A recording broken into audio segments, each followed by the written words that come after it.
squad will end about 3:30.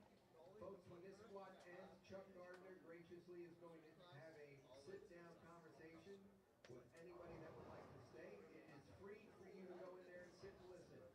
Chuck is going to talk about your bowling, where it's at, and where maybe you'd like to get to, but that is all free starting for everybody at 4 o'clock. That will end approximately 5, right before or right at the same time that the trios is going to get underway. So they will not overlap, everything will be good, and everybody should definitely learn something by sitting in there.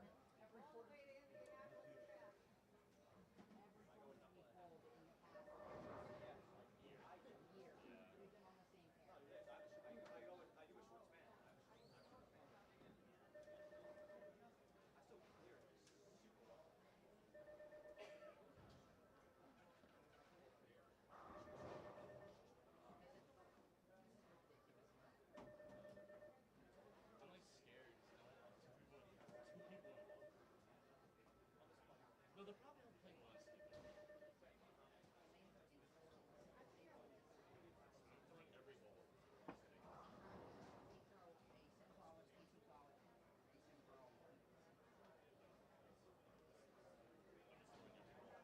Like every ball. Every ball I brought. I seen it every.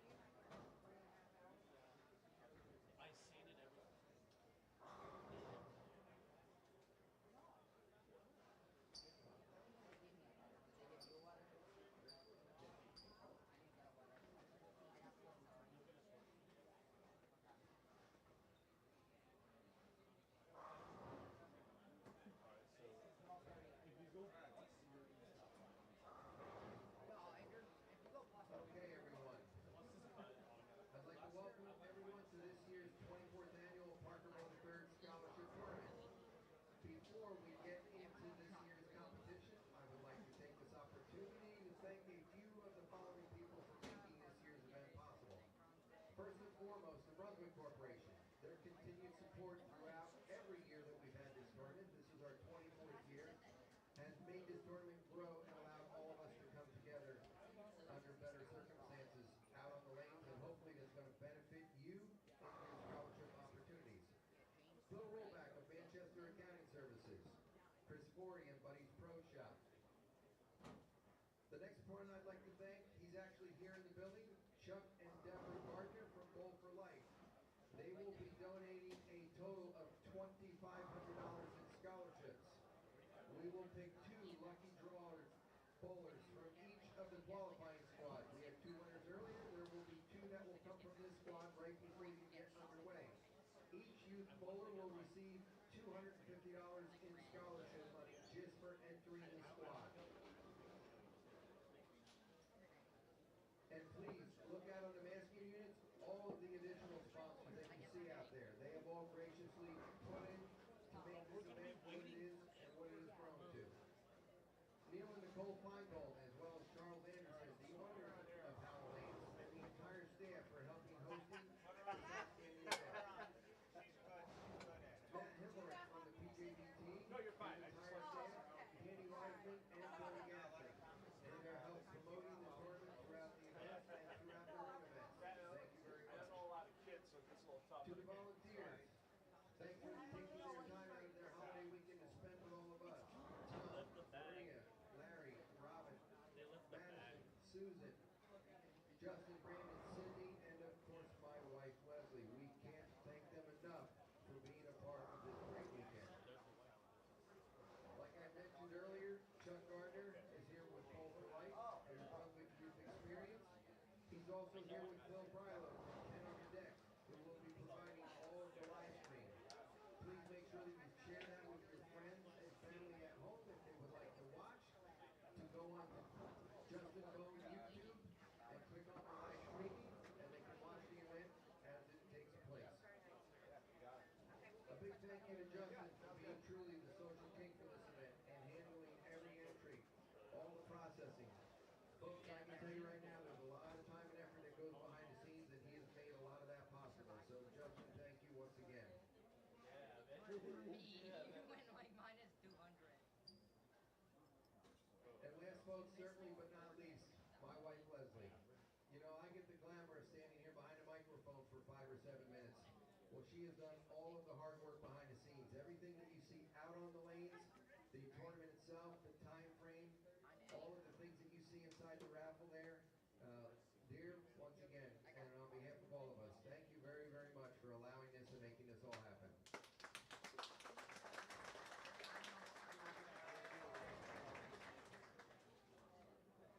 I would also like to mention if anyone is attending college this fall and would like to have their scholarship money sent to their college, please email or see Leslie, and she can take care of that and let you know exactly what needs to happen so that we can get those things underway. Just a few rules that we have that I'd like to share with everyone. Juniors, you will be bowling 5 games of competition today. Please follow your score sheet for your next pair. I believe this squad we are skipping 1 pair in use after each game, not counting the dead pairs or the pairs that are not in use. You will be allowed 2 re-racks per game. If you need something else, please make sure that you find a tournament official, especially when it comes to a correction or if something's out of place. Find me and I will take care of it. I will be on the floor. Also, do not erase your scores or clear your scores. The attendants will be writing those scores down so that we can keep things up to date, as well as letting you know how things take place. We will be advancing 1 out of 4 bowlers from each division to advance to the finals. That will start at 9 a.m. on Sunday morning with a maximum of 16 bowlers. Okay, so please keep that in mind. We will see where those cuts are at the completion of tomorrow afternoon squad that starts at 4 o'clock. A special note, there will be 5 new PBA champions crowned. You need to be a PBA junior member to earn this spot. Actually, it's not a spot to earn this PBA junior title. So like I had mentioned earlier, if it's something that you're interested in, if you would like to stand tall, it's not only in the boys and the girls division, but it is also in the U12 division that we've created this year. So please make sure that you sign up to become a PBA junior member. In the past 23 years, we have awarded in excess of $225,000 in scholarship money, and after this year, it will certainly put us over that $250,000 mark. So we're certainly looking forward to things as they work throughout the weekend. As a reminder, we have a few openings still yet for tonight for the trios tournament and the eliminator. We do have one boy looking for a trios team. So if you have a team that has a couple of fragmented members and you're looking for someone, please make sure that you see Larry or Justin and they can try to put that together for you. Merchandise and raffles are available all day inside of Red Rings as well as tomorrow. The drawings for the raffle items will be at 4:30 p.m. tomorrow afternoon. So please make sure that you go in there and check things out accordingly. The Brands of Brunswick has graciously donated a couple of new bowling balls that we will raffle off each squad. The monies all raised from those will go directly into the scholarship fund. Tom will be coming around with a 50-50 drawing as well as chances to buy tickets for the new ball that we will raffle off this squad.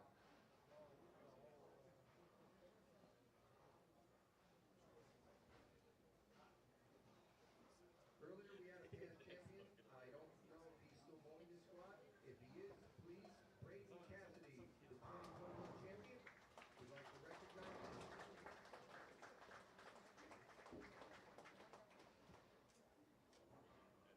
And Michael Voorhees, where is he at right now? Please take a step. He's a past champion of our event as well. So, like I said earlier, if you want to watch this weekend's event, please go to YouTube and search Justin Bohn, and please click on the live feed as you can watch everything as it culminates right in front of us. Okay, right now we're going to draw the $250 scholarship winners. Chuck Gardner is standing here right in front of the desk. He's going to draw our first winner.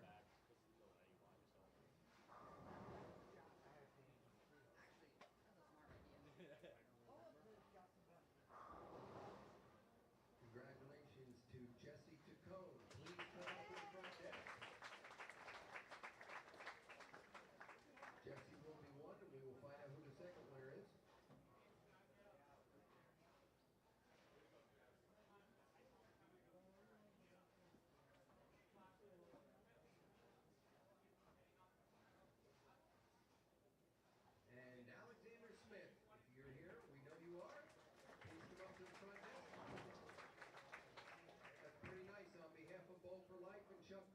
Deborah. They each received $250 without throwing a bowling ball.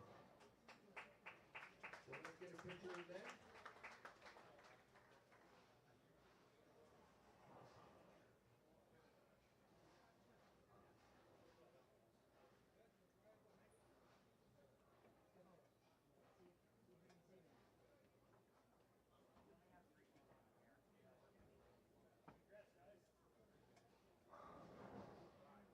Thanks once again, Chuck. Okay, everyone. If you can hit the red console on your scoring monitor, your lanes will come on. You will get 10 minutes of practice, and then we will hold everybody up and start from there.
So our bowlers have about 5 minutes of practice remaining here on the 12:30 squad. Squad number 2 of 5 overall for this 24th annual Parker Bohn III Scholarship Tournament. Good afternoon, everyone on the East Coast. Good morning still for those of you in Chicago and to the west. As we have 5 games of qualifying across 10 lanes for all these young players as they work their way to try to qualify for Sunday's bracketed match play double elimination finals, as we will crown champions in 5 divisions on Sunday, along with awarding, well, let's be honest, a butt ton of scholarship money going on this event, between some of the money from the entry fees and a lot of the money from our sponsors and our fundraisers here at the Parker Bohn III Scholarship Tournament. There will be some hefty prize checks heading towards these players' smart accounts for those that finish in the top portion of the event. I'm $2 Phil Brylow, bringing you through the weekend here. This is the final qualifying squad for today. Tonight's action, you'll see beginning at 5 p.m. Eastern Time, will be the always fun PB3 Eliminator, and then a trios tournament, mixed trios tournament using Baker format, which is always a blast to be a part of. And then tomorrow we'll have 3 qualifying squads, 9 a.m., 12:30 p.m., and 4 p.m. before we get to our match play action on Sunday. We'll let these players finish their practice, and we'll give you some player introductions once it's complete.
good bowling.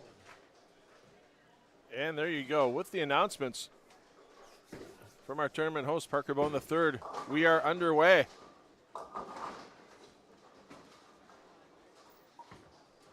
Here at the PB3 24th annual for this event. And we'll start you up on the high end here, coverage on 29:30. We'll get you the full rundown of the players on the squad momentarily. There were some late updates to the roster, so we want to make sure we introduce the right players on the right lanes.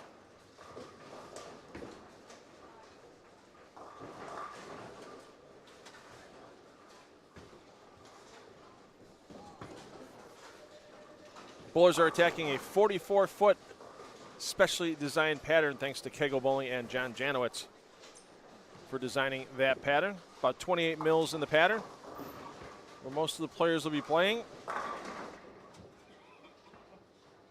Right around the track area on each side, it's about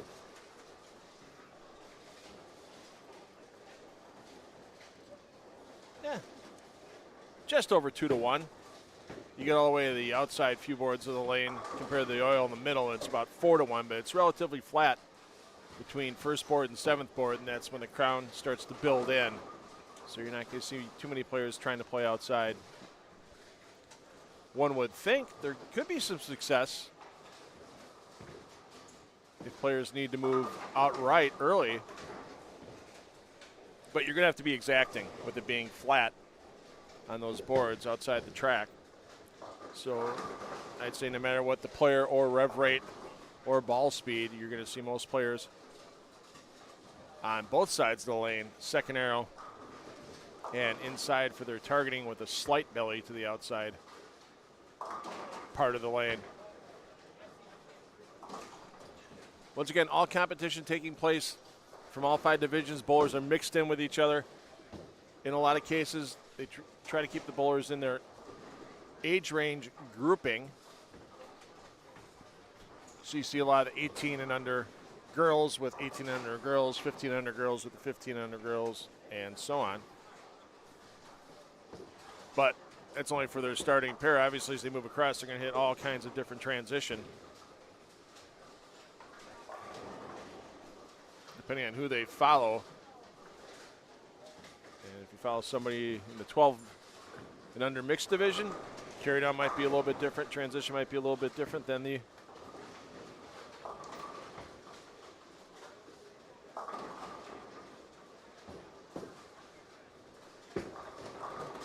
18 and under boys, so you really got to keep an eye on who you follow.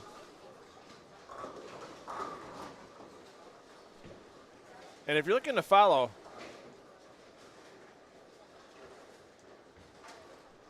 certain players on the squad, the Strike Central feed here you're watching, whether you're watching it on the PB3 Scholarship YouTube page or on the Justin Bohn YouTube page. If you're on the Justin Bohn YouTube page and watching us, if you go to the description of the video underneath, open it up a little bit, and you'll see a link for the PB3 Scholarship Tournament YouTube page. Click on that link, right-click on it, to be honest, because that way you keep the Strike Central tab open. So we'll have special guests like Chuck Gardner and Brandon Bohn in during this block. And then that second tab, when you open that, follow your favorite player as they bounce from pair to pair to pair. And it'll be easy for you to watch someone you're interested in on your squad as we get all the way through. We'll keep bouncing through our pairings here. Let's give you some score results. And your early leaders off our 9 a.m. squad on the 12 and under mixed division. Your leaders, Joseph Adoram, at a 163.4 average for his 5 games of qualifying. And the under 15 boys, your leader, Joshua Lamoureux, averaged 169 to lead that division. Under 15 girls, there were no bowlers on our 9 a.m. squad for that division. The under 18 boys, just 2 bowlers to the plus, Braden Maskley and Jaden Canto, both averaging over 200 at plus 57 for Maskley, plus 10 for Canto, and then a ways back Matthew Kopla, minus 87, third on that squad out of 12 players. 1 and 4 advancing out of each division into the bracketed match play finals this weekend. And for the girls, Kaylee Germendig averaged 178.2 to take a slight advantage over Mackenzie Smolnick and Madison Lewis off of our 9 a.m. squad. So once again, 1 and 4 players out of each division will advance into the bracketed match play. There will be a maximum of 16 players advancing into a bracket in each age group. So let's say there's 100 boys bowling. Obviously, we're not going to be taking 118 and under boys bowling. Obviously, we won't be taking 25 players into a bracket. We'll just be taking the top 16, and then positions 17 to 25 would simply just get a scholarship award for their bowling.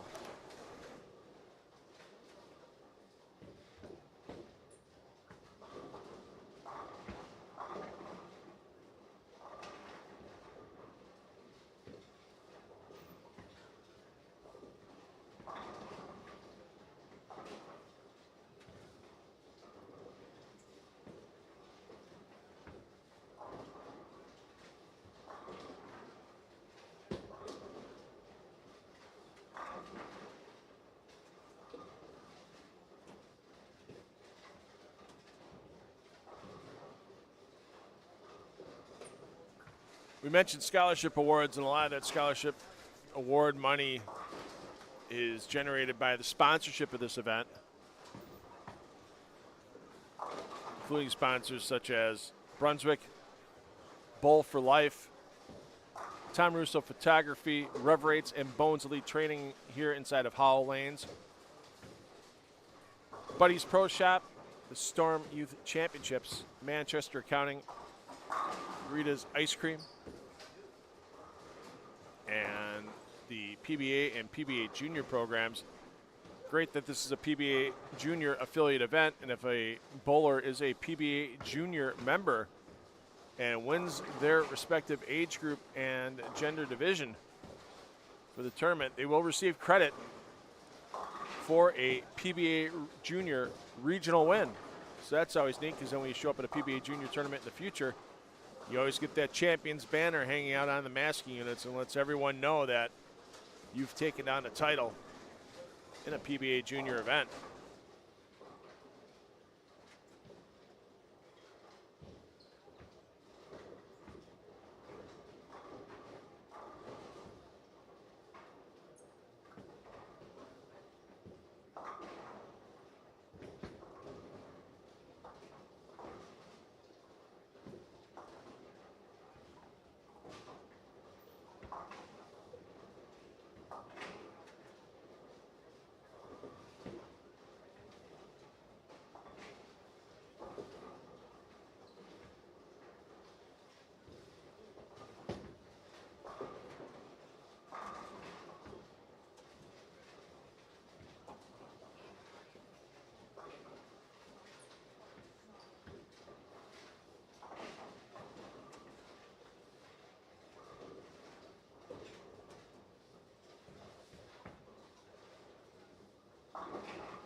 So if you're watching us on the Justin Bohn YouTube channel or the PB3 Scholarship Tournament YouTube channel in the Strike Central feed, thanks for watching. Once again, if you're looking for a specific player, there's that link in the description of the Justin Bohn page. Right-click on that, open a new tab, and then I'll get you to the Parker Bohn III Scholarship Tournament YouTube landing page. And then you can select your pair. Pretty easy lane movement to follow your favorite player on this squad, as they're going to be skipping a pair, landing on the second for their qualifying game, so it's pretty easy for our players here. Right now our players on 21 and 22, they'll move to 25 and 26, so basically all you have to do is just keep clicking one set of lanes over on your YouTube feed,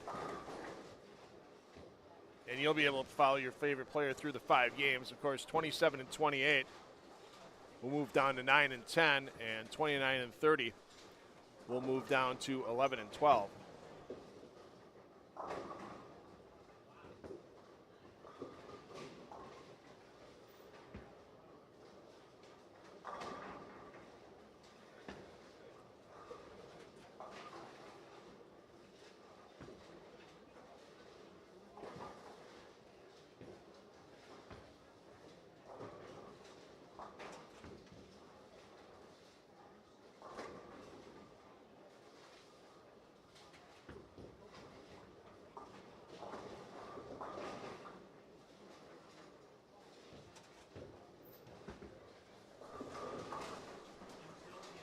So 22 lanes in play, the 26 on this side of Howell Lanes.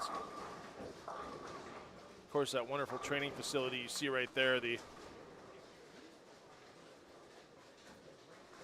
banner for Bohn's Elite Training, part of Rev Rates. That uses the first 5 lanes here at Howell Lanes. Lane 6, no more. An entity is that's the wall between Rev Rates and the main bay here at Howell Lanes in Howell, New Jersey. And it's pretty spectacular inside of Rev Rates. Well, I'll give you a peek in that a little later on this afternoon on the squad. And of course, you'll get to see that on Sunday as well, as our championship finals in each bracket will be taking place inside of Rev Rates.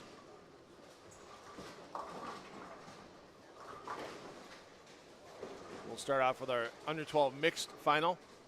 Then it'll take us into our 15 and under boys and girls finals, and our final division to wrap up will be our under 18 boys and under 18 girls.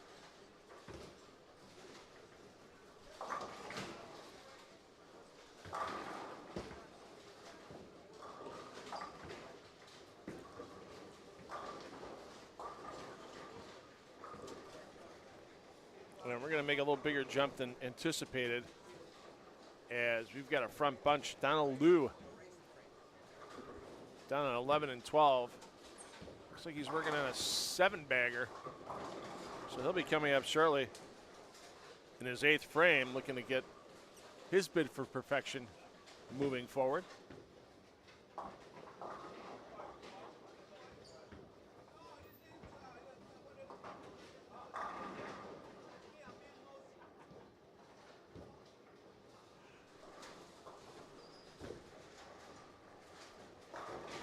So we'll wait for Donald to step up on the lanes, as 9 o'clock this morning, didn't see anything even close to perfection. 3 and 4 baggers are hard to come by on this pattern all morning long. And definitely the first time I've seen a front 7 out here for this morning. And there you see coming into your picture on the middle of your screen, getting ready to step up on lane 11, is Donald Liu. Or pardon me, Donald Wu. I apologize. Didn't have my roster in front of me. Tried reading the back of the jersey, and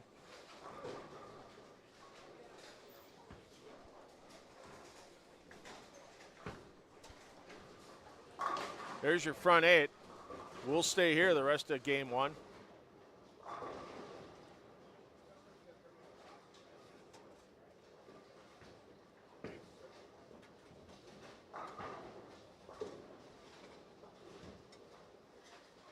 So once again, if you're looking for your favorite player, every lane all weekend long is live streamed on the Parker Bohn III Scholarship Tournament page.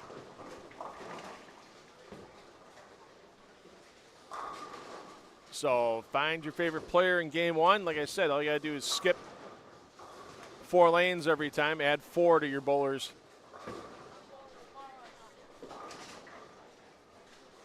Last lane bowled on, and then I'll get you to the next pair they'll bowl on, except 27 and 28 go to 9 and 10, and 29 and 30 roll back down to 11 and 12 as 5 games of qualifying are necessary to complete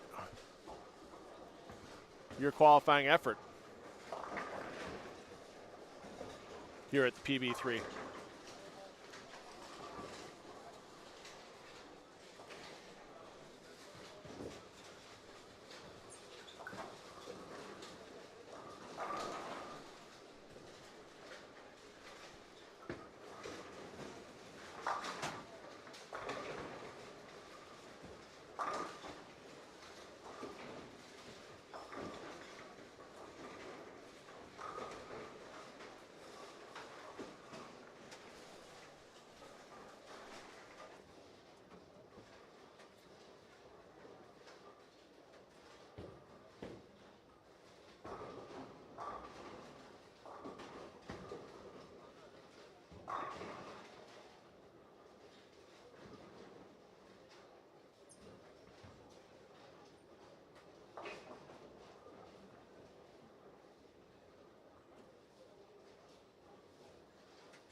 I'm always rooting for perfection in the booth.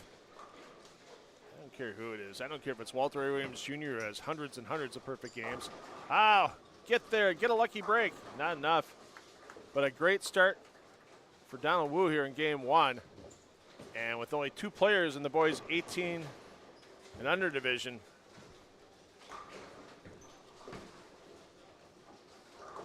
ooh, open frame.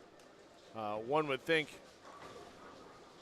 by just filling frames the rest of the way, Wu should be able to advance to Sunday's bracket and match play, but kids make those spares.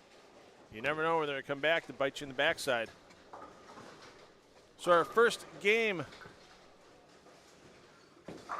of this 5-game qualifying block now in the books.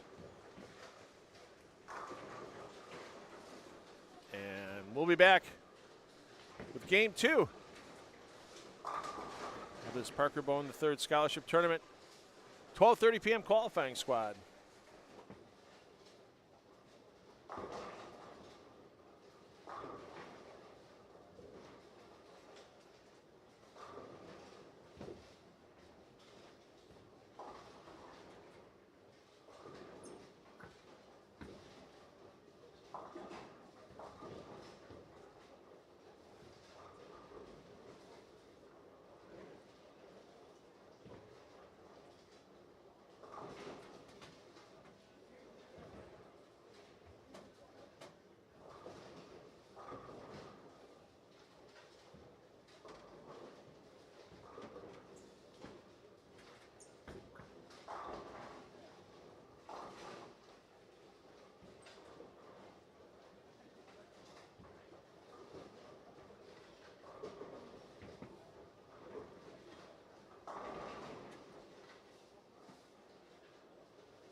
bowling is a beautiful thing. Just making some equipment adjustments between games, and I was talking with John Fury a little bit with Parker Bohn III about some of the great history of bowling in New Jersey, Edison lanes and Paramus lanes, and Paramus with the host of one of the National Bowling League teams back in the day when there was the Dallas Broncos and Detroit Thunderbirds. And of course, the Arena Bay, the Tom Strobel Bay at Thunder Bowl in Detroit, still pretty much intact. A little different format because there were only 6 lanes a little farther down. There was a lot more stadium seating and such. There's actually a horseshoe around, I guess, in the outside 4 lanes where it is now, with 1 through 4 and 15 through 18 on that Arena Bay. That was stadium seating all the way down the lane still, and it went down even further. They still have those lanes built above the original 6 lanes for the NBL in the Strobel Bay. So, but hey, team bowling, 5-player team bowling right around the corner. I've got my PBA League shirt on today. It's just the generic PBA League shirt. I'm not going to wear my my allegiance to the Pabst Blue Ribbon at Milwaukee Pounders at a youth tournament. And a little tacky wearing a bowling beer jersey at a youth event, even though that is the team I'm rooting for in PBA League, and I'm sure you have your favorite teams in the PBA League as well. It's about 3 weeks out.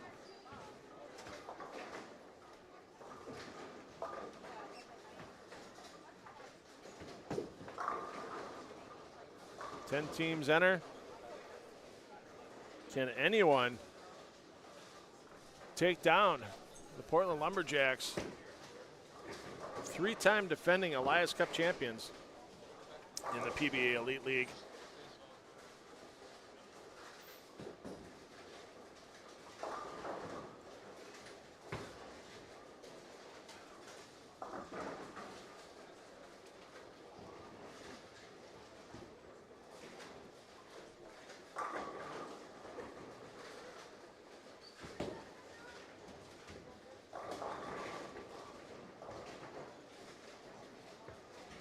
You're the hometown club, in your home center. It's a little tough to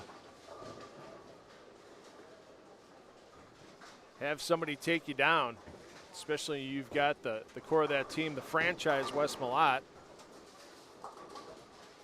You got Kyle Troop, you got Chris Prather as the core of the last 3 Elias Cup champions, and then Arturo Quintero, who's made himself a heck of a home in Portland, Maine with his wife and family. And then coming into the left-hander spot this year, no surprise if they couldn't protect Packy Hanrahan. He wasn't going to be able to get down to that number 10 pick. But Graham Fa was there, and owner Charlie Mitchell, team manager Tim Mack wasted no time picking up Fa, and that's a quality pickup for Bayside Bowl. Even though they've leveled the lanes at Bayside, I don't know how many of the managers knew. I'm sure word got around that some of the advantages that players may have had on some of the pairs in the past, especially on the left side, no longer really there. I mean, the side that they're going to bowl the qualifying rounds on for the PBA League on Saturday, September 23rd. We know it's going to hook more than the new side where they'll have the TV shows, so we'll have to see. And seating real important this year for those 10 teams.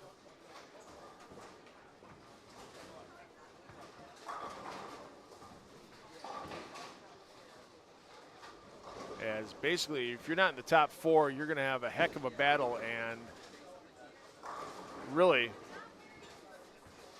you could bowl one game and be done on TV. At least if you're in the top 4.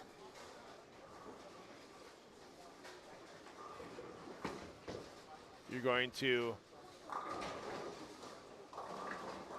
have a chance to bowl 2-game matches and advance into the semifinals or finals. And of course, those finals, once again, will be a best of 5 final round.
So game 3, we'll get Chuck Gardner back in here. We had him on during the 9 a.m. squad. We'll get Chuck back in here for a little bit. If you got questions for Chuck, leave them in the chat box. If you're watching us on the Justin Bohn YouTube channel, Chuck will be happy to answer your questions. And after we get done talking with Chuck this afternoon, we'll get Brandon Bohn in the booth, ask him what his fall plans are. Some changes in Brandon's college career path. And the ball raffle tickets going through again. Every parent's favorite part about qualifying. Can I win a bowling ball so I don't have to spend another $200 on my son or daughter for a piece of equipment? Because you know, as much as these parents say I'm keeping this one for myself, it just doesn't happen that way.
So let's quickly get down to lane 17, 18, as we're going to see young players stepping up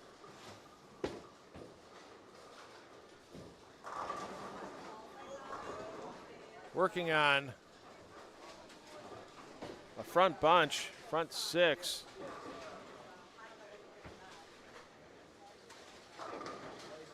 And a 4-9. Wants that streak to end. Yikes. Not a good way to do it.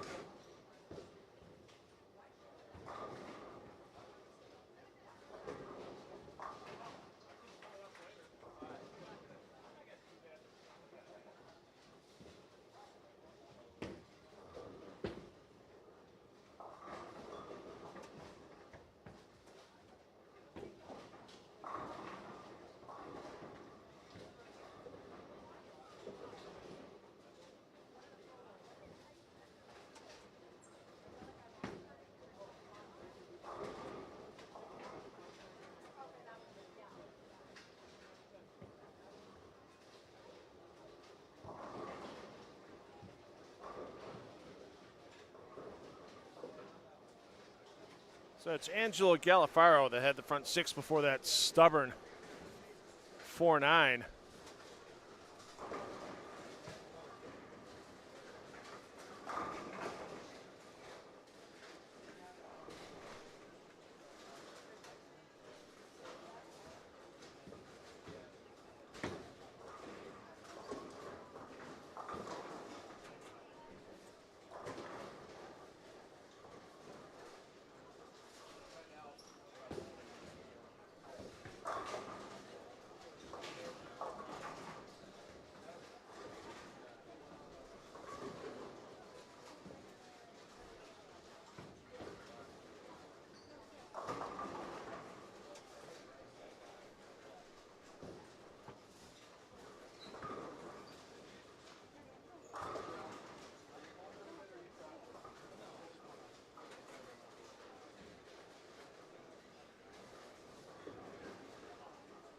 So we mentioned the 1800 boys, and you saw Donald Wu with the big run early. Front seven for Wu in game one. He's your first game leader at 256 on the squad for the 1800 boys. Alexander Smith, 229. Braden Maskley, 204. Maskley on the re-enter, trying to better his score from earlier today. And Angelo Galafaro. Well, you can't get the Century Award this game. You can't go from 200 to 300, but you can still get a game in the 260s with a quality finish. In the 18 under girls division, Sarah Archangel, the only girl to the plus in game one with 202. Sydney Bohn, 177. Eliana Ochino, 174. Your top three in the 18 under girls after one game on this squad. Kimberly Chin leading with a 180 on the 15 under girls after one game. And only one boy to the positive in the 15 under boys, Alexander Hanachek. Hanachek at +2.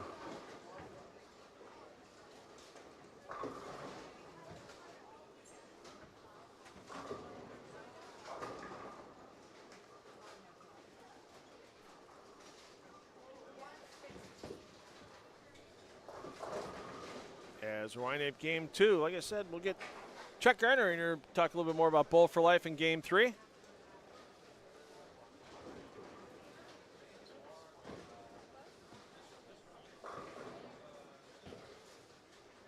And we'll get you some updated scores. If you have any questions for Chuck, just leave them in the chat. I'm sure he'll be more than happy to answer them. Coming up, 24th Annual Parker Bohn III Scholarship Tournament, 12:30 p.m. squad, last qualifying squad today. 3 squads tomorrow, 9 a.m., 12:30 p.m., and 4 p.m. Eastern, your start time for those qualifying squads tomorrow. And after we're done with this 12:30 squad, it's not the end of the action here from Howell Lanes, as we have the always fun PB3 Eliminator and Trios Sweeper coming up. That coverage starts at 5 p.m.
And joining us in the booth once again, if you missed him on the 9 o'clock squad, I promised you he'd be back game 3 of the 12:30 squad, and we got him. Chuck Gardner from Bowl for Life and the Brunswick Youth Experience. And we talked a lot about the Brunswick Youth Experience at 9 o'clock, so if you missed that, go back, watch the archive of the Strike Central feed when you get a chance later on.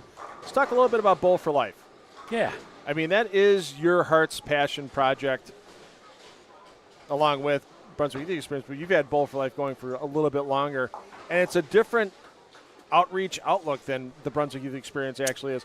Why don't you go into a little detail for people that maybe just have seen the logos out there and really don't know what Bowl for Life's about? Let them know what it's about. Yeah, it is a lot of fun, and it's neat to be up here and see all these young people that Leslie puts together every year to take this gigantic group to youth nationals and all the for the junior gold and all the stuff that she does. So many of these kids are wearing the same shirt, and this shirt is actually designed by my daughter-in-law. Really? Yeah, my daughter-in-law designs the shirt for him every year. It's this red, white, and blue shirt. Young man on the left lane right there just threw it with that shirt on. Let's get over here. There's Matthew. Young Matthew, the young lefty, he's got the design shirt that Tiffany does. That she does it every year for him, designs a new shirt. And, they wear whatever ball brand they would like to support and advertise. It doesn't matter. But right on that front chest is the Bowl for Life logo. And I think that's super cool that they do these jerseys every year for these kids, and they look like a gigantic team. Yeah. Leslie sends us a picture every year when they get ready to go on the floor. I mean, it's like 100 kids. Yeah, I was going to say I think one year when it was in one of the years it was in Indianapolis recently, it was like 40 teams of 4 players on a team. Yeah. It's just insane to get the logistics and everything. And it's not just players from New York, New Jersey. It's players from California. Oh, yeah. It's players from Indiana. It's players from Texas. Yep. It's so amazing cool. how she networks. Yes. Everything. Well, that's Leslie, man. She is she's very social and networks like crazy, and she's so efficient. Like even if you walk in the little room there, where I have the stress balls on my table, she comes up with this little tray and this little basket. And she goes, "It'll look nice if we do it." And I'm like, everybody in the world's going to know that Leslie decided that, not Chuck Gardner. Bowl for Life is it started out as a little tournament kind of deal where we were trying to educate kids from the Carolinas. It started out as a Carolinas thing. Teach them about college bowling, team bowling, and we created these teams, and then they would bowl, and they would bowl Baker tournaments. It was just a lot of fun, and we awarded a decent amount of scholarship money and had some fun with it. But we just felt like we wanted to do more, and so we basically turned the Bowl for Life Foundation into a scholarship foundation. 90% of the scholarships are given away based on an essay. We have amazing sponsors, and each of the high-level sponsors has their own essay that they sponsor. Like right now, we have the Bowlify one going on right now. Then next month, we have one from Ace Mitchell going on, and Storms. Actually, Leanne just was on and gave away the Storm scholarships with us, and her essay was super cool that she wanted to do, and it was picture yourself being inducted in the Hall of Fame. Write your acceptance speech. Oh my God, the acceptance speeches from these young people was beyond crazy how good they were, and so we are going to surpass $500,000 given away in scholarships this year. So we'll give away about $150,000 this year, and it'll get us over $500,000. So that's phenomenal, and it's not by bowling talent. No, you're involved in the sport, bowlers apply for it, but it's not off of. You don't have to be a 230 average on a PBA type condition player to win these scholarships, and it's so cool. And I've seen players over here. You've done contests. You did a contest during the pandemic with make your video. Yeah. About and make your most creative video. And now there's kids that are getting. I see more and more kids that are covering their bowling careers on YouTube or on Facebook and that type of thing. And a couple of them sprung off that video challenge you guys gave everybody. For I hope so. Yeah. I hope so, because it was just cool. fun. And you know, we support a lot of youth tournaments around the country. We're giving away $2,500 in scholarships here this weekend. So every squad, we're going to give away $500 every squad, and it's random. Yeah.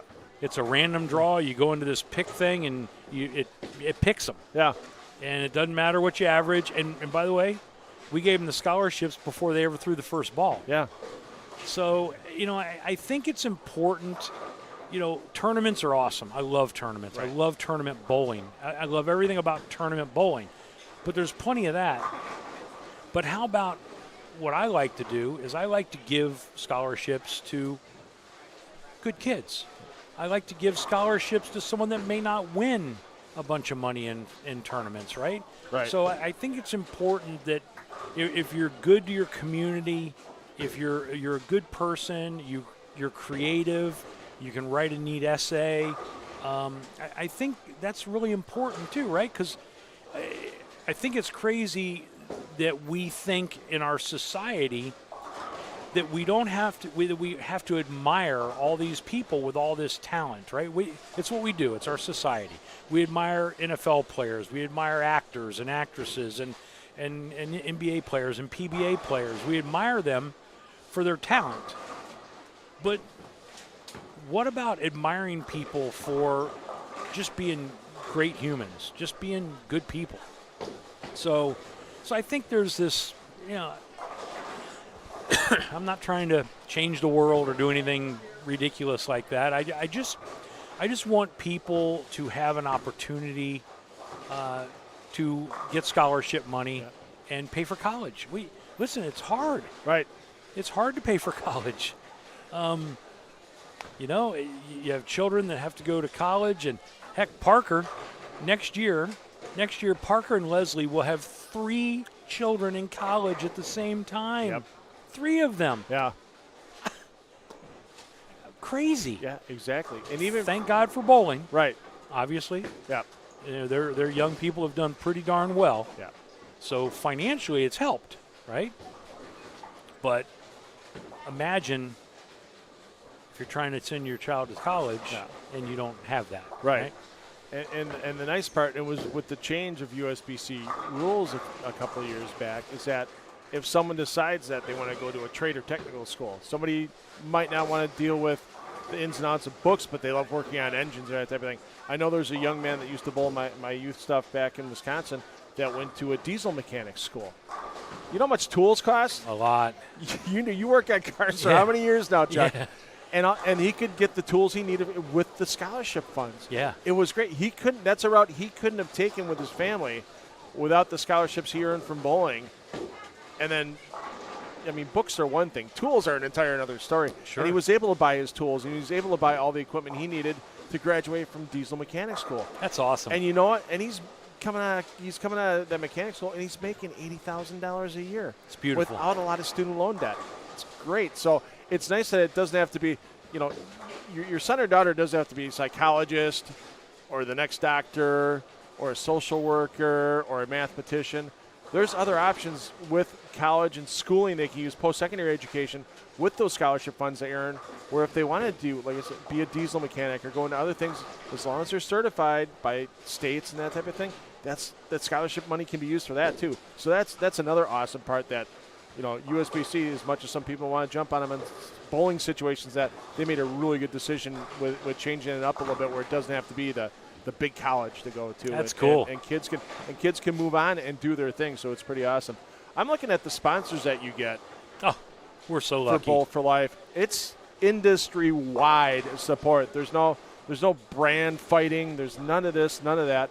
You've got, as you mentioned, Leanne Barrett from Storm, Leanne Barrett Hulsenberg from Storm. You've got innovative. Well, that's your. I'm sorry. I saw innovative bowling solutions and bowling solutions, but your bowling solutions, innovative bowling solutions. They do a lot with the sport. I Am Bowling. They give a lot back to you guys. Boy, you know, and there's so many levels. Yeah, there's and the neat part about the sponsorships is that there's so many levels. Nobody has to give thousands of dollars support.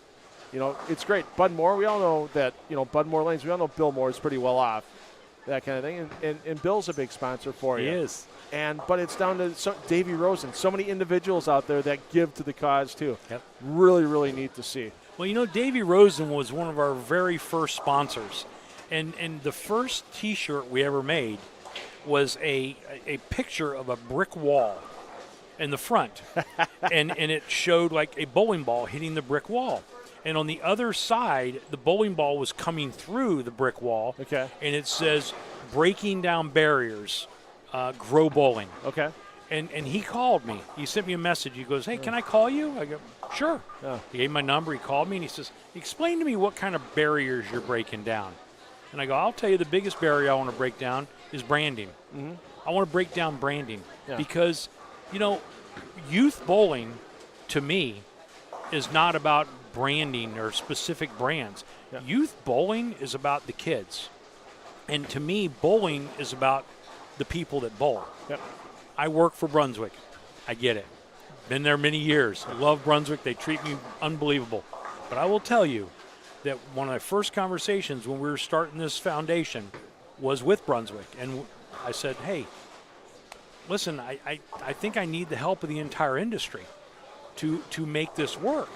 If we're going to make a difference in kids' lives, we can't give away a few $1,000s a year and make a real difference in people's lives. Yeah. So we're going to need help from the other brands. And I want to make sure you're okay with this. I'm an employee of Brunswick, and I love my job, and I love you guys, but I want to make sure you're okay with it. And they go, we'll support it 100%. Yeah.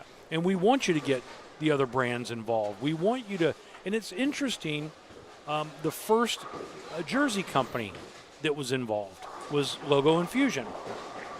And I remember having that conversation with Ken. I said, Ken, I need the other jersey companies involved. He goes, of course you do. Yeah. Of course you do.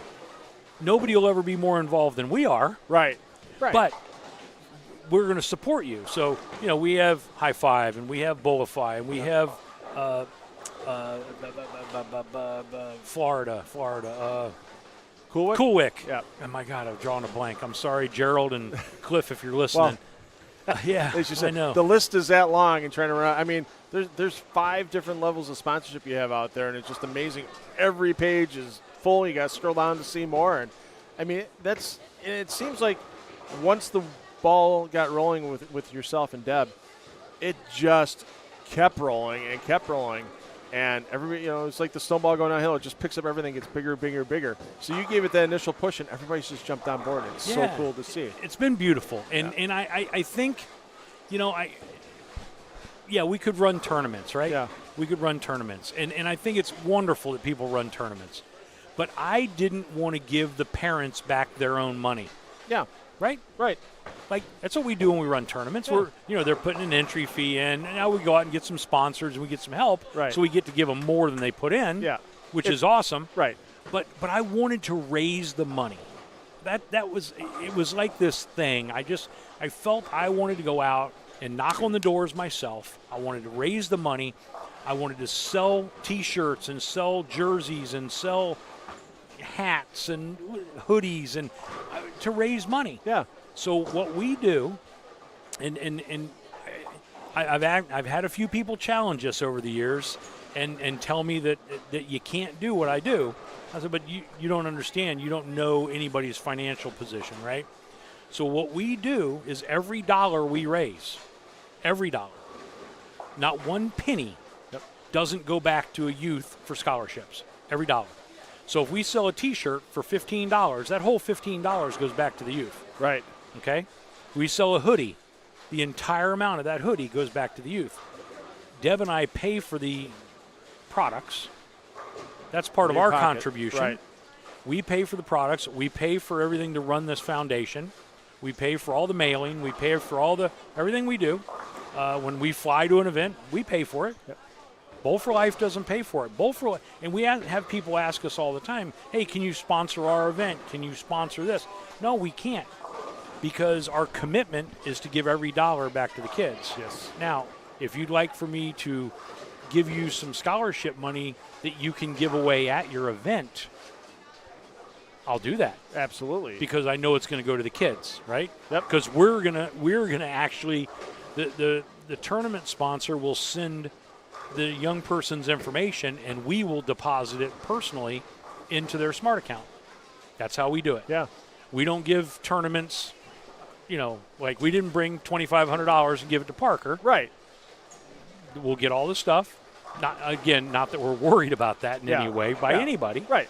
But we want to make sure that the money goes directly to the kids and every dollar. Yep. And the tournament we did in April in Wisconsin, you were there for it, and Bowl for Life graciously donated $2,500, and Deb put up my mistake on the form. And as you said, we fill out the form. We get it, we send it back, and then you guys threw that money in the smart account for the kids. So it was great because we had a tournament in Wisconsin where we kind of use the Rule 400 to our advantage. It's great kids get scholarship money, but every once in a while, especially getting ready for junior gold and stuff, hey, buy mom and dad a tank of gas or get yourself new bowling shoes or whatever. So we use that Visa gift card rule where you can go up to $500. So some kids got scholarship money from Bowl for Life. They got a gift card to go buy something before junior gold. They had great awards that we were able to give out, bowling balls and tote bags from Brunswick that you helped facilitate with John Brewster and everybody there. And yeah, it was just a little bit of everything for the kids, and you just see the excitement. The towels from High Five, that High were Five awesome. Yeah.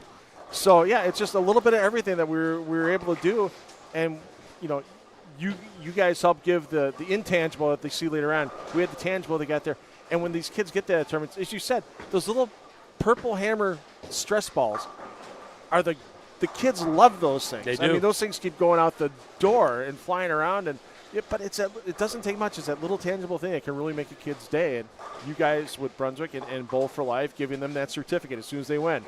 They might not have that scholarship money, but they have that certificate right there. It says, hey, you just won $250 today. And they get to take that home and put it on their dresser or frame it and put it on the wall. It's pretty darn cool to get that tangible along with it for going on down the road. We got a front bunch down here, Chuck. Down on 17 and 18. Front eight. Front eight. I'm trying to find the bowler, and I'm trying to find the bowler at started 9B, and I don't see him in this. I'm checking the standings, and I don't see him here. I don't think it's a young lady. It looks like it's paired with the boys on it. And, yeah, I'm not catching. I'll have to check with Justin on that. But hopefully we'll get a name on a jersey when he steps up in the 9th frame. We had Donald Wu in game 1. He had the front eight He had at the least, front right? 8, and then he 4-9. Did he? Yeah. What? Oh, no, he had a 3-6. We had a front 6 last game, and then that was the 4-9 for Angelo. And, we've got a player here. Oh, that's a whole. You know what? It's somebody screwing around, I bet. I think that's a blind. I see an average up above the B. I think somebody got us. I think somebody got us, Chuck. Oh, they got us. Well, someone also has 279 going, or 270 something going. Yeah. Bowler C over there in 1920 with the I Am Bowling banner. Another one of those two-handed players taken down 10 in the 10th, and 266. Is that Michael Voris? I think that was Voris. Yeah, I think you're correct on that. I think that might be Michael Voris. Yeah. So, the scores are starting to pick up a little bit here for some of the players on this. I can't say B squad, but second squad. We got five squads all together. I start using too many letters. I don't want to confuse the people at home. Well, Sarah Archangel is bowled 2-0-2-0 the first two.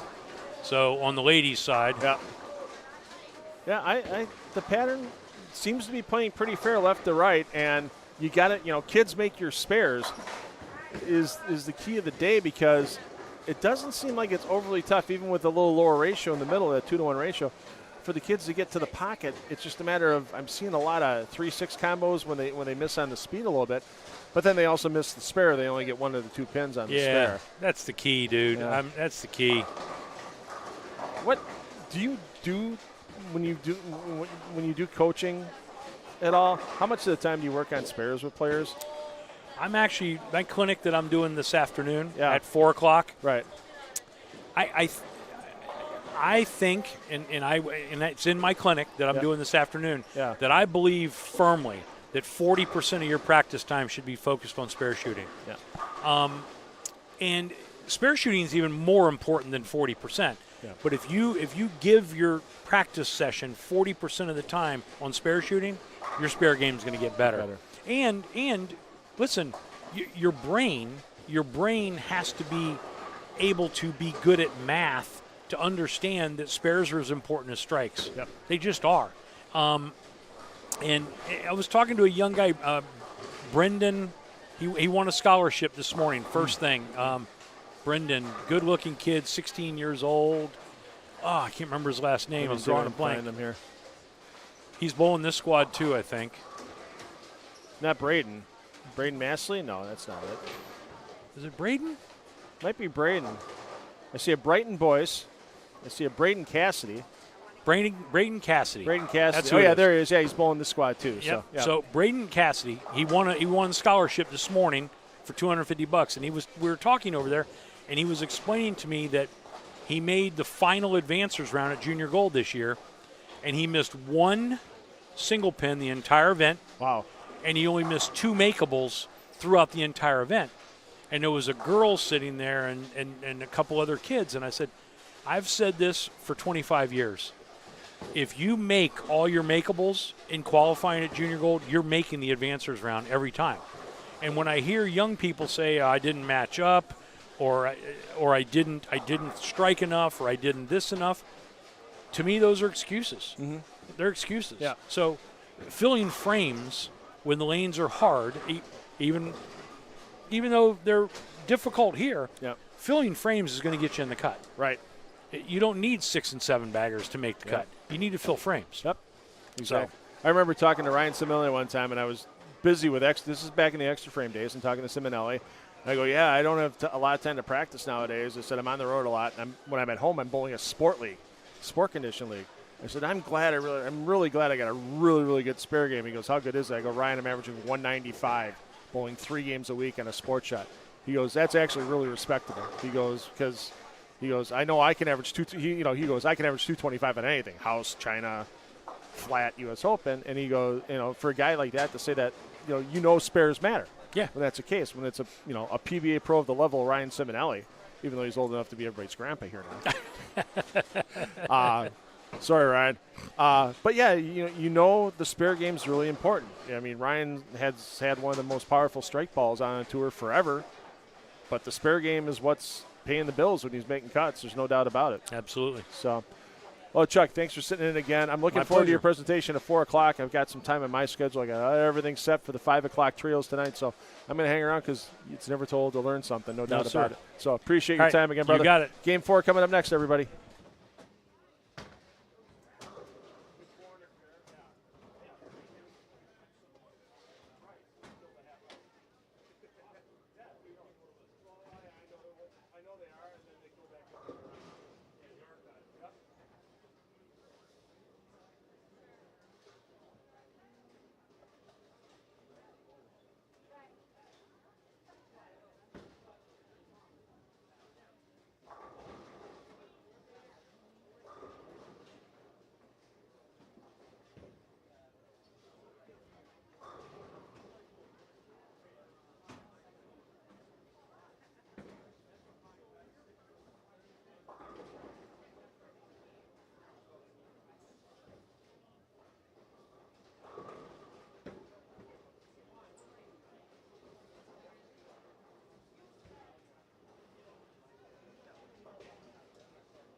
Apologies, graphics department getting a little ahead of themselves with what game of qualifying we're in. This is actually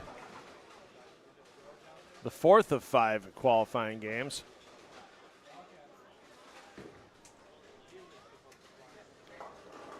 We'll get you up to some action here with our young ladies. Majority of them are in the 18 and under girls division. We do have an entrant or two in the under 15 girls. And we'll get some score updates coming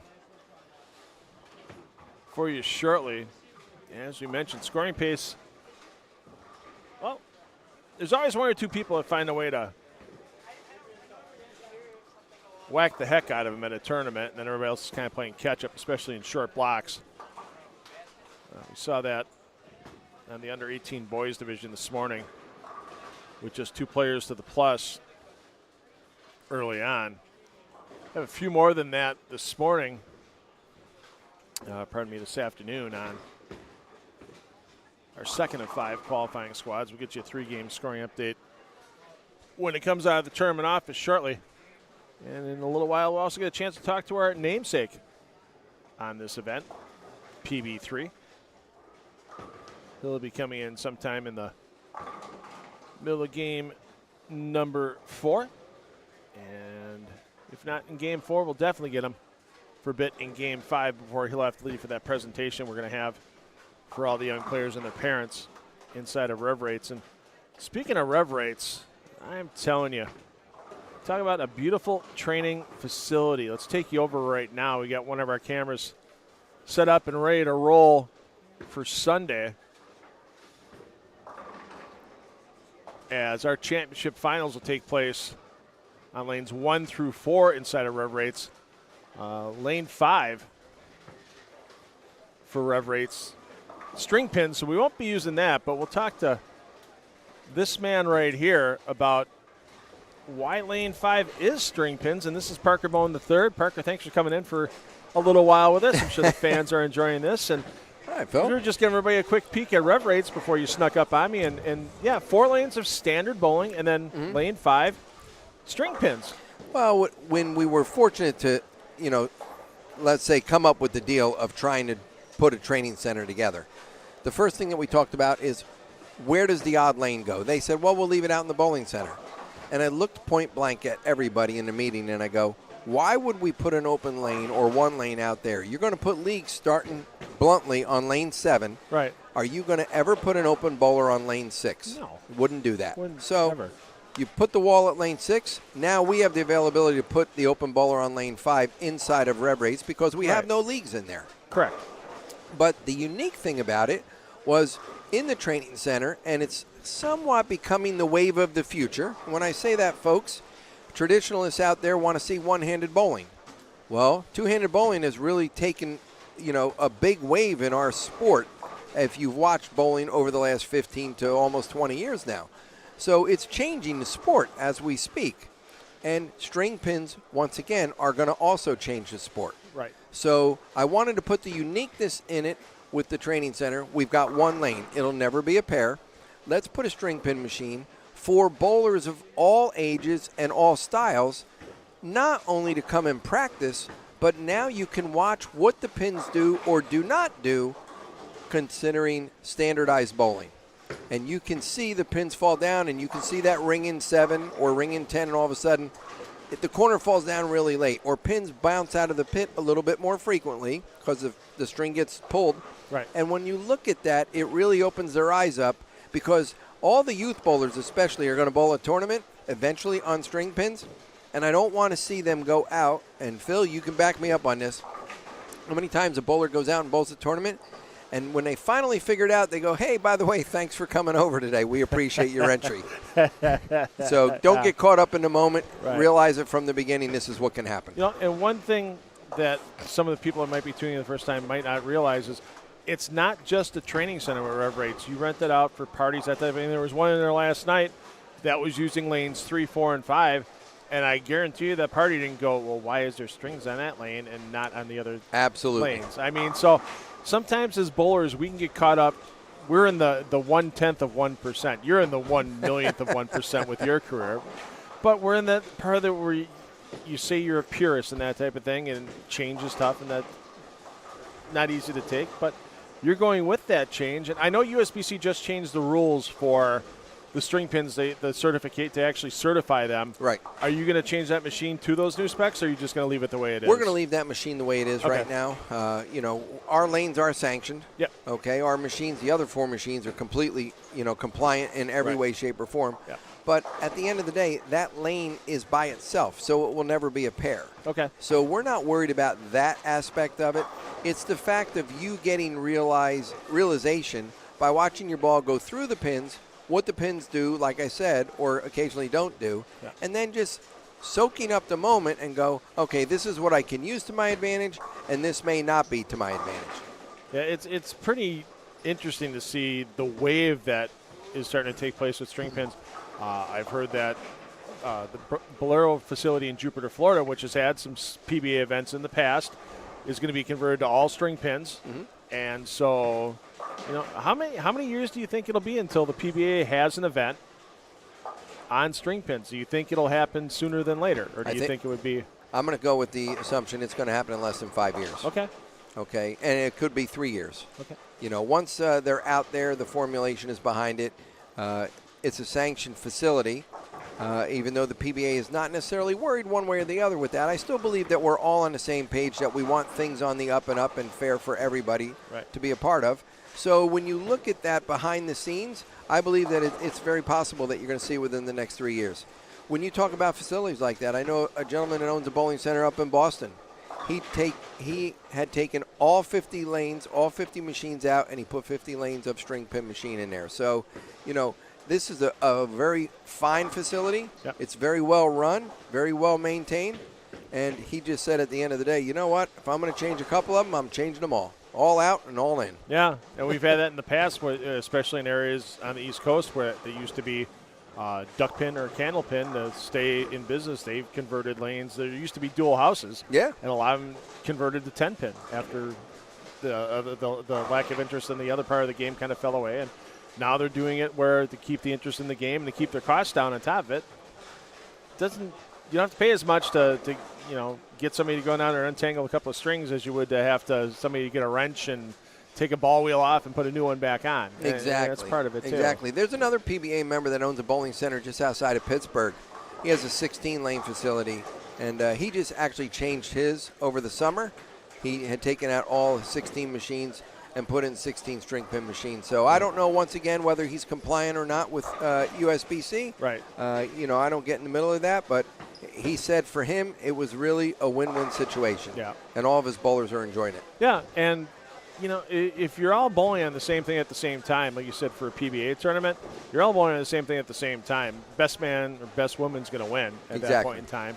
And especially with Jeff Rickles from the 11thframe.com blog had some video out there of Pat Sinello from Cubic AMF. He had machines at one of his centers that are fully compliant with the new USBC rules for string pins, and it didn't really look that much different than free fall pins. It's the research that USBC put into that apparently is spectacular from what the people have bowled on these particular certified machines have done, and I'm kind of looking forward to it to see when that happens. I may have to unretire and try it if it comes in that way by me. You're going to see if that string's going to be beneficial to Phil Brylow?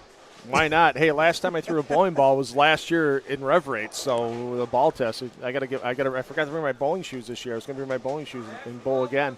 So, bowling ball raffles. Every parent's favorite part of qualifying. Yeah, there we go. Because they go, can I save $200 and not have to buy my son or daughter a new ball? Can I win it for $5? Well, we certainly hope so. And when we say that, all the money is going back into the scholarship form.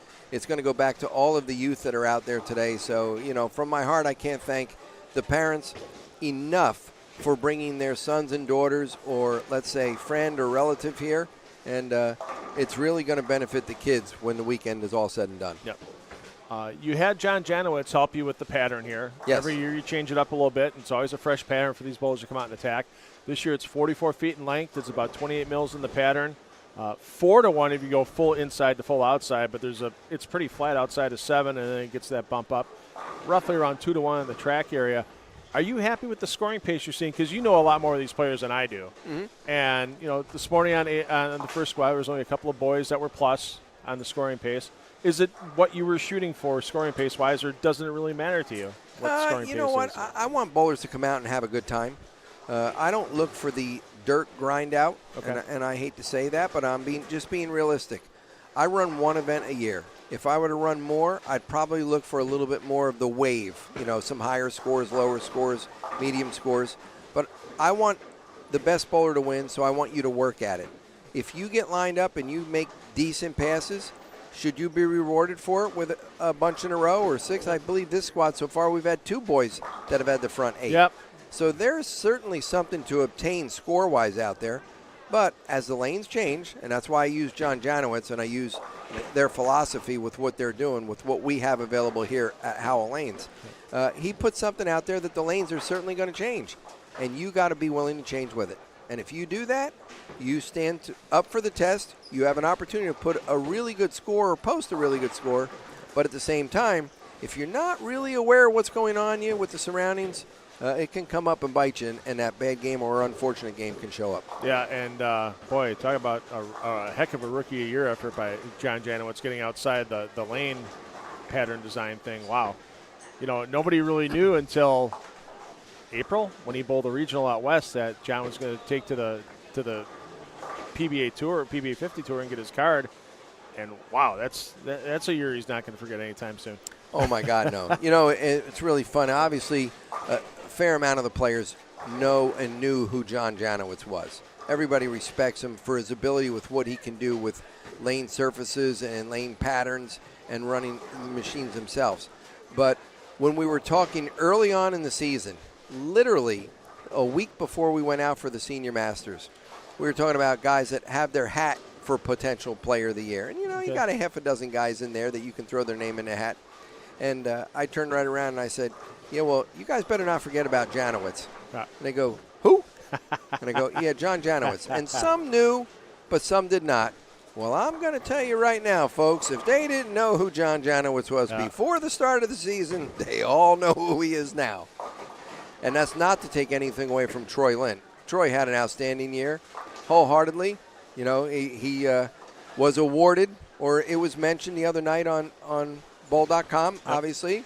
Troy getting PBA Senior Player of the Year, and I think that every guy out there acknowledges that and certainly will tip their hat to Troy for the season that he had. Yeah, absolutely. And for a guy that, has had a heck of a 20. He started with the Regional Players Invitational Championship out in Las Vegas. Yeah, which has nothing to do with it, right. The Senior Tour. But that was just the igniter. That's when he knew.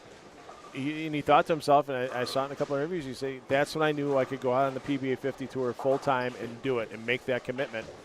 And it paid off. It's just amazing sometimes how that just one little spark, catching that one tournament at the right time, just makes everything accelerate and go into the stratosphere. And that definitely did it for Troy this year.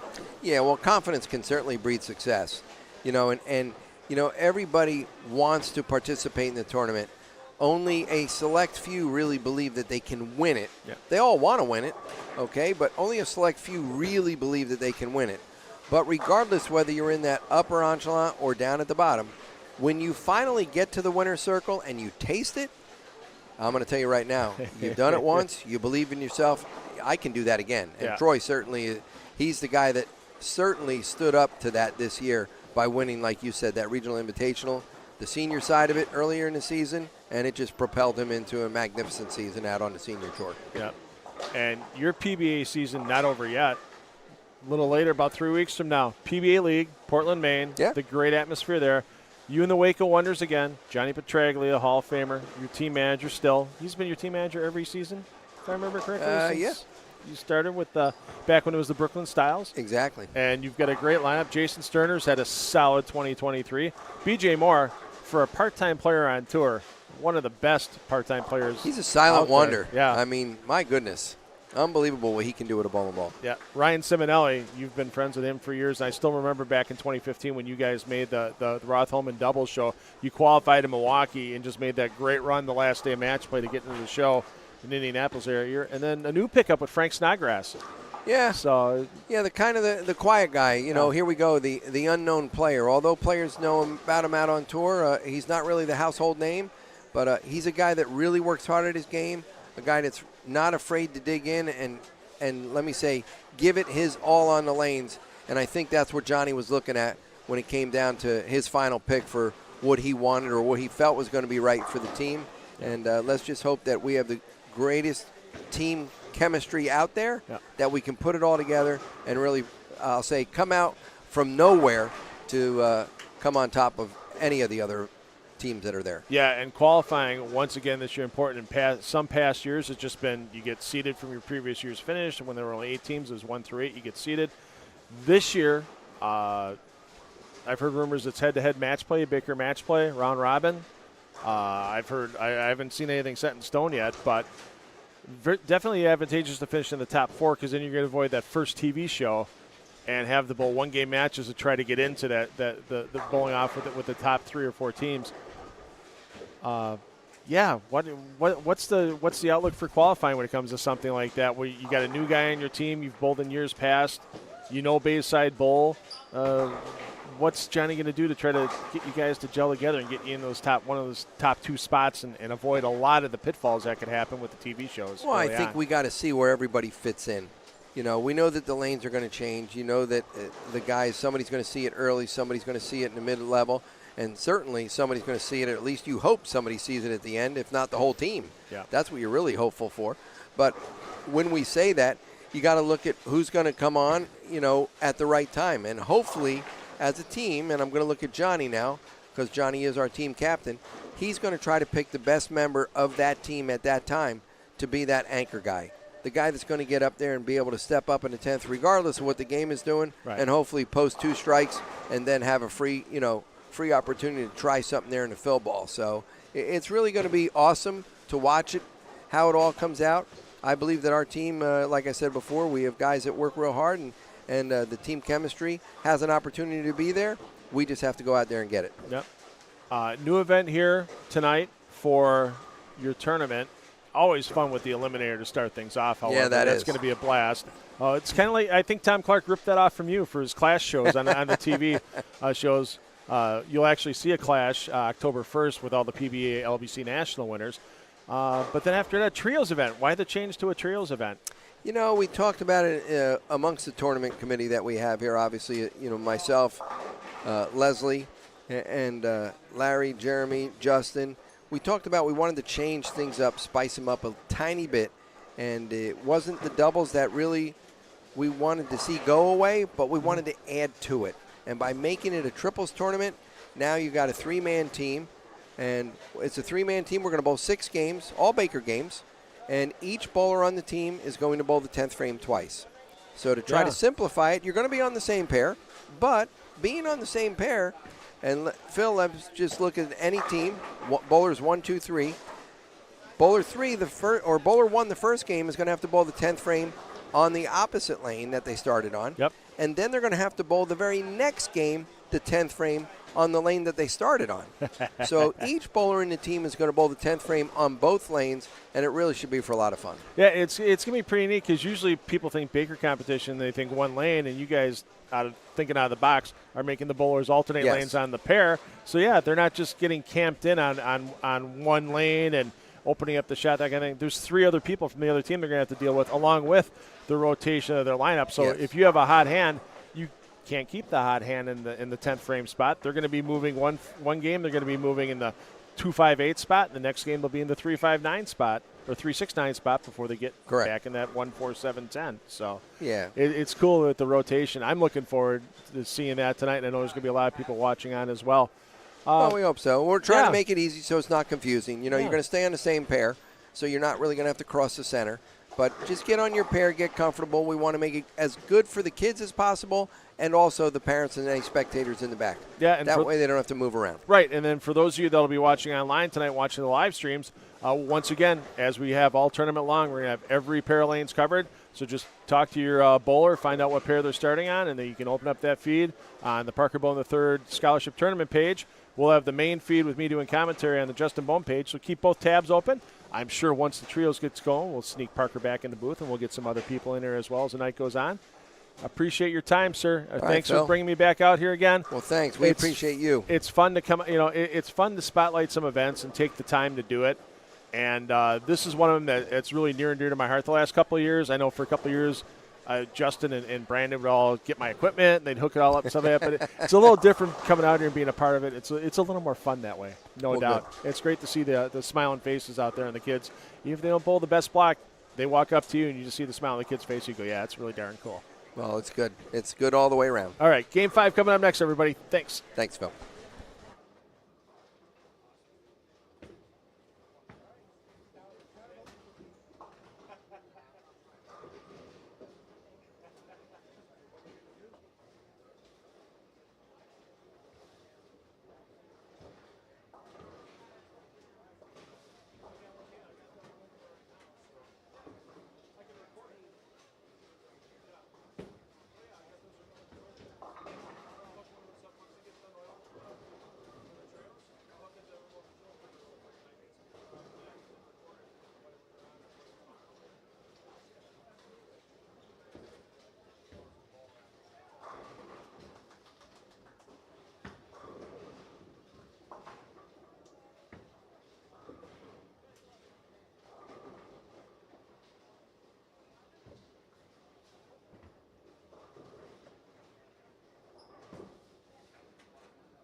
Oh, some of these players are wasting no time here in their fifth and final qualifying game.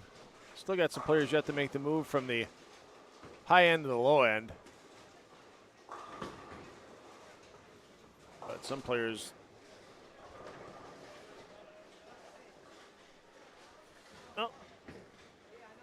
wanting to make sure they get good seats, apparently, to the talk that Chuck Gardner and Parker Bohn III are going to have inside of Rev Rates for the clinic coming up at 4 o'clock Eastern time.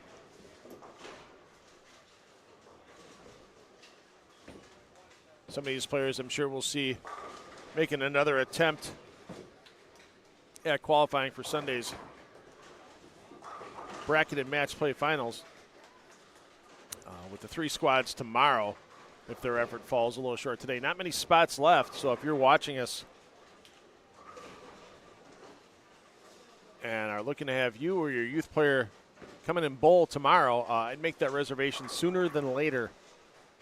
I believe the 12:30 squad tomorrow is a full sellout, and there's not many spots left on either the 9 a.m. or 4 p.m. as we max out at 52 players a squad, 26 lanes in use, 2 players per lane.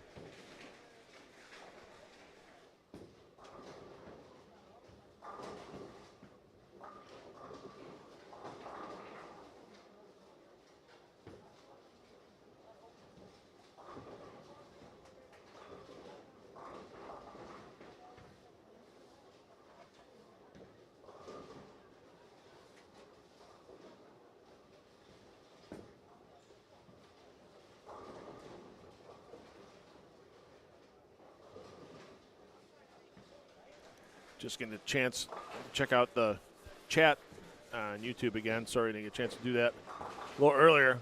Carlin, I hope you listened to Parker's tips about making spares. Always important. And like you said, focus about 40% of the practice session on spare making. Actually, it was Chuck Gardner that said that. But, hey, Chuck's known Parker for 3 decades now. At least. If not longer.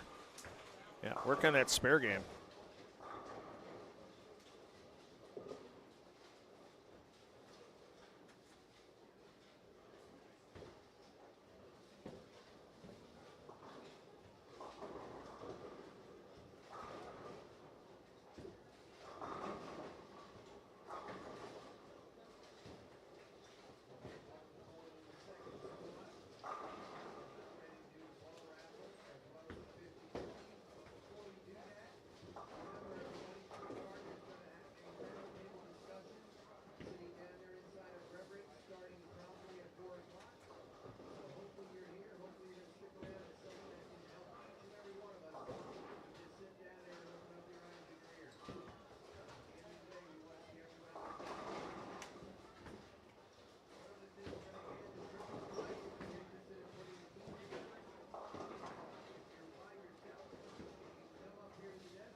So updated day 1 qualifying results will be available after the squad's complete.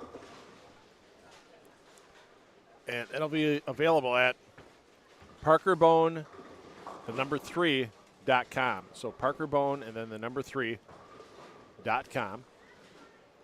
And right on that homepage, right in the middle of the page, you'll see the link to get the 2023 results. And shortly after the second qualifying squad is completed, you'll be able to see who's near the top of the leaderboard trying to advance to Sunday.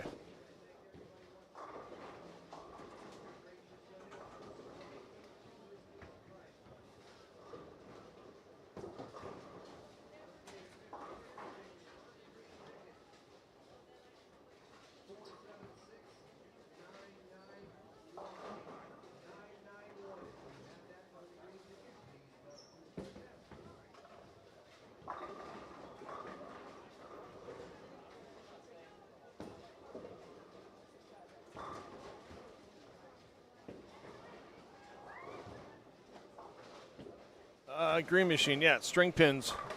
We were talking about that with Parker because lane 5 inside of rev rates. Well, they got the light shut off right now, but there you can see they've got the cool graphics running down lane 5 right now.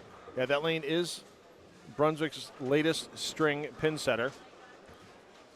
And as Parker said, you know, more and more bowling centers are going to end up going to string pins just because of the lower costs, not just on not having to have a trained mechanic. Those are becoming few and far between. But also just less parts, less wear and tear, less maintenance on those string pins. So you need to know how they're going to fall if you're going to be using more and more of them out there. And you know, I kind of agree with Parker that, you know, within 5 years, you will probably see a PBA tournament bowled on string pins. It may not happen for a lot of tournaments. I'm sure most PBA tournaments will still be at centers that have free fall pin setters.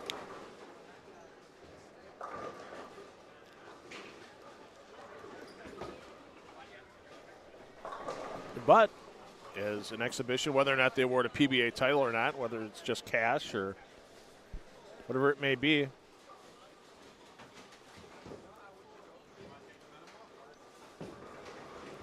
it wouldn't surprise me if within 5 years, yeah, we have a show on television, and it wouldn't surprise me if they went in depth on, you know, how string pin setters work and how they'll try to sell us, and it might be better for the sport in the long run. It's definitely better for the proprietors in the long run, because if proprietors can't afford to stay in business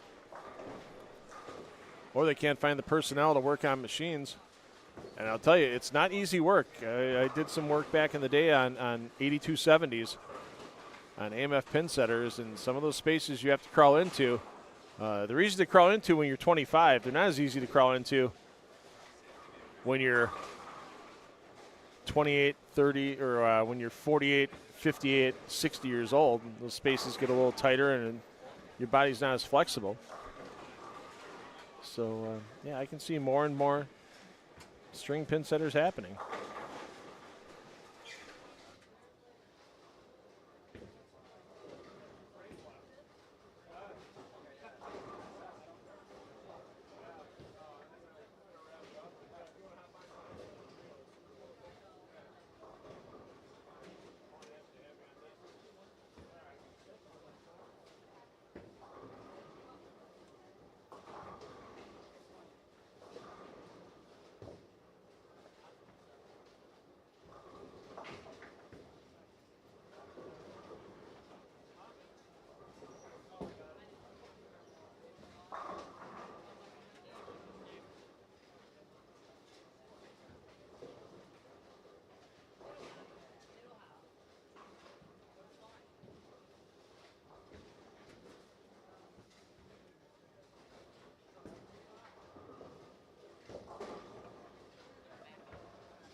So Amanda Morris on the front 6 comes up a little light.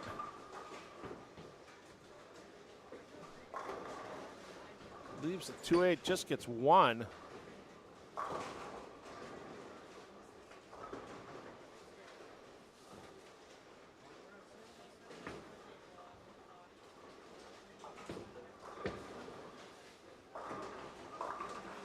Morris didn't have a great start to the day. Getting better right now, though. Started her day off with a 166 game.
So once again, you'll get your full scoring update.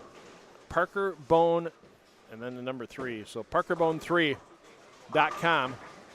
Once this round is complete, we'll get you that scoring. Yikes. Kids, make your spares. Morris finding back-to-back opens into the 8th frame. And now goes maxing at 245.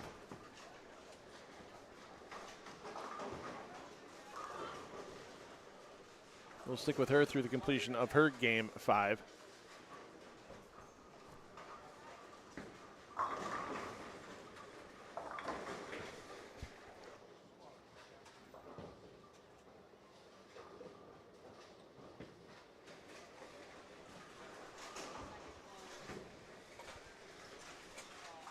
So once again, join us. 5 p.m. Eastern time, your start for those of you watching from across the country. As we're going to have a pretty fun event coming up for these young players.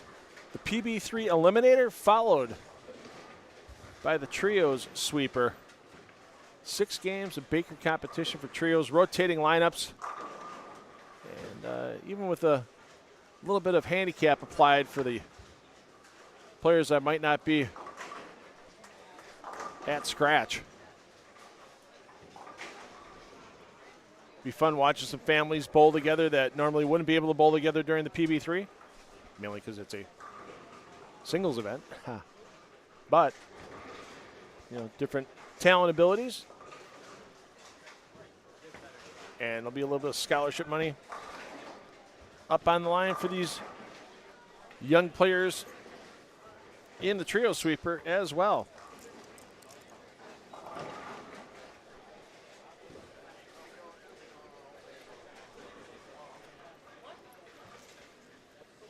So once again, your squad times tomorrow for qualifying.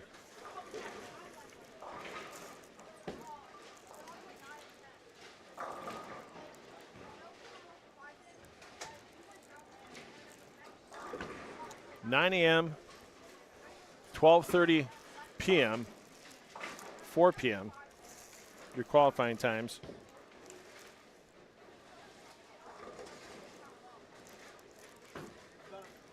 And then Sundays, double elimination, bracketed match play finals. Those will start at 9 a.m. Eastern time until we crown our champions a little later on Sunday afternoon.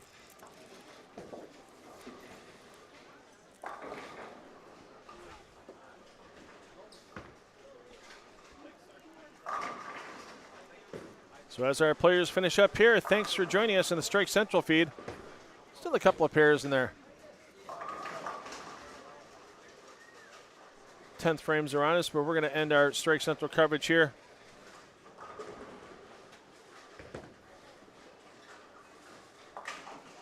And if you're still fans and players that are finishing on lanes 9 and 10, you can always choose that feed on the Parker Bohn III Scholarship Tournament YouTube page and watch those young players finish their 5th game of qualifying. We'll see everybody back here at 5 p.m. Eastern from Hollow Lanes. I'm $2 Phil Brylow. Hey, parents, take the kids bowling because you know they're going to have fun for life. And 5 o'clock will be here sooner you know it. Make sure you join us for some fun and entertaining bowling action tonight.